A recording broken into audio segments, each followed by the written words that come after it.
All right, everybody, we're going to continue the theme of why you must be the CEO of your own health. And I think this is a very important topic, and it's going to be our bone health.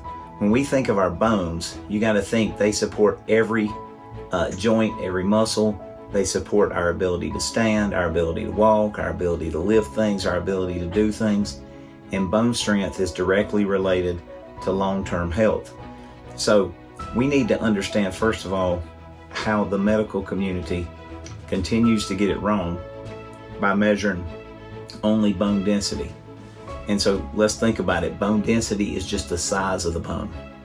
What I think we should be measuring is called bone mineral density, which is the strength of the bone. How strong is the bone? And I always say this because think about a situation that I had at my house. Beth and I had a big oak tree outside of our bedroom window.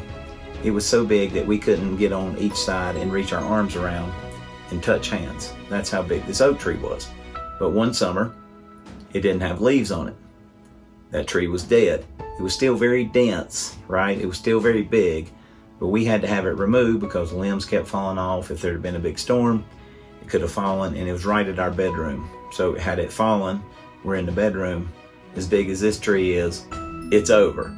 So it was really important. So we had a professional come cut it down. But the density was there, but the strength of that tree was gone. So the density or the size was still big, still looked good. When we measure the bone, if we only look at the size of the bone, we can make the same mistakes because bone mineral density would determine the strength of that bone. So I always use the example of we have pine trees along our property line, and if I watch those pine trees during wind storms, they will just bend and pop back up. That's strong bone mineral density versus the size of that dead oak tree that was in the front. So what we need to think about is, how do we make sure that we're taking care of our bones in the best way possible? Well, the first thing is measure bone mineral density. Don't measure bone density. I think that's step one. But as I go through this quickly, and I'm going to make it fairly quick and try to make it really simple, when you understand how the drugs that the drug companies have made, they're called bisphosphonates. It's a drug class called bisphosphonates. And they work by blocking the body's ability to go take out old, decrepit bone, old bone that needs to be removed. And let's remember that we build a whole new skeletal system about every 7 years. So every 7 years, as bone starts to get weak, the body sends cells that will take care, eat the bone, the old bone, and then the body sends other cells that come and build new bone. So that's a process where we can keep nice, new, strong bones, especially if we're giving the body the vitamins and minerals, the exercise, the waters, the things that it needs, keeping our body alkaline. So we can actually continue to build stronger and stronger bones every 7 years, provided we do it properly. But when you take the drug, the easiest way to explain it is everybody remembers the Pac-Man or Miss Pac-Man games that were so popular in the 80s. And Pac-Man would go around and eat the dots. Well, we have a system in our body called osteoclast, and think of osteoclast as our Pac-Man inside our body. So when we have weak bone, interestingly enough, the hormone that sends the signal to the osteoclast to go get the weak bone is the hormone that I've talked about a ton, bioidentical progesterone. So it sends the signal to the osteoclast or Pac-Man to come and take care of the old bone. So Pac-Man will come eat the old bone, and then there's a signal to the osteoblast from the body to come and remodel, build new bone there. So we think of them as the remodeler, so the osteoblast or the remodeler.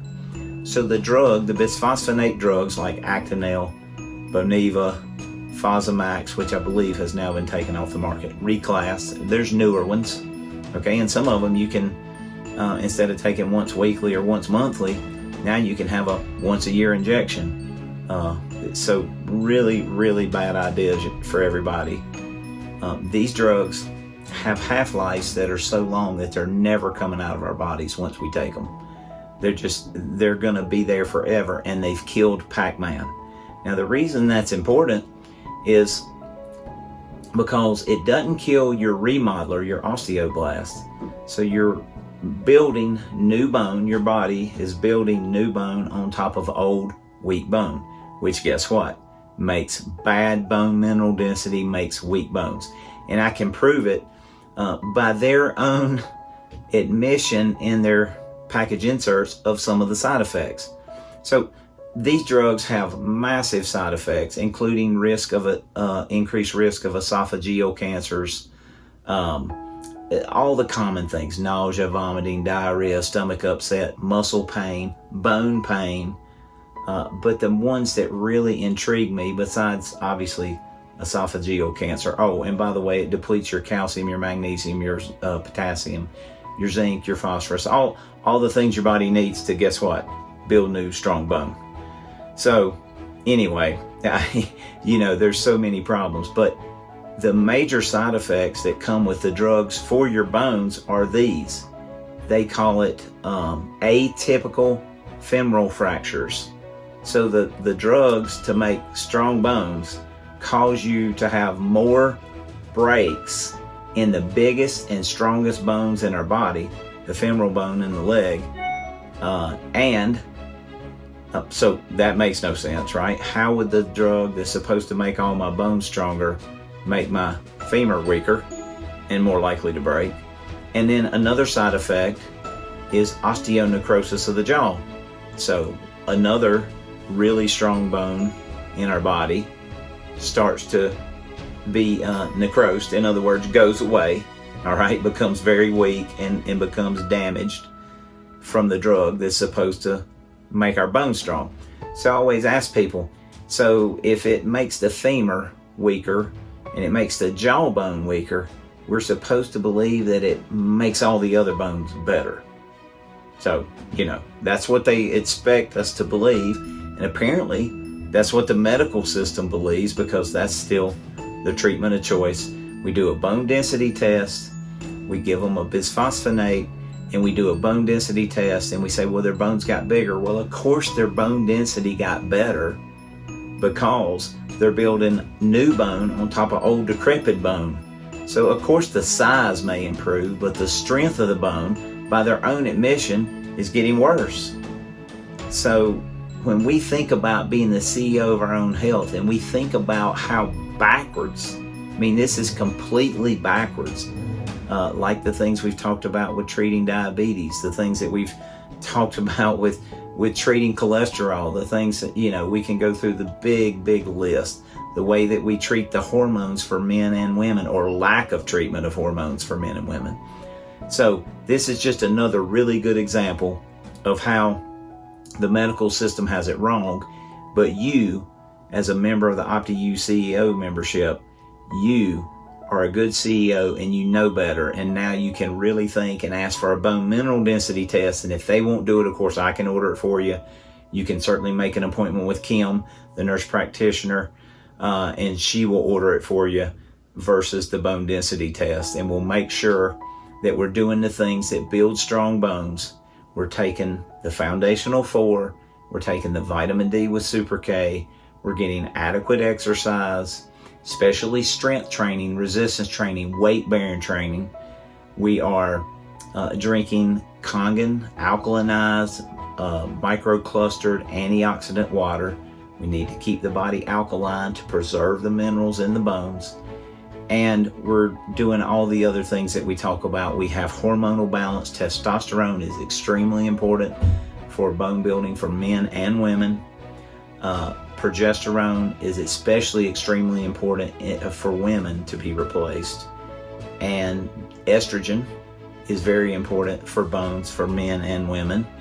And so when we have this hormonal symphony put in place, and we have our hormones balanced, DHEA, that's another one I missed that's really important for bone building. So when we put our hormones in balance, and we get to optimal levels, not normal levels, you have to remember, we do not want to have normal levels. We want to have optimal levels. We're going to talk more about that when we come to next week for testosterone. So really important for everybody to understand why we need to be the CEOs, why I'm proud of you for being a CEO of your own health, and why I ask you to share this membership opportunity with other people so they can learn to be the CEOs.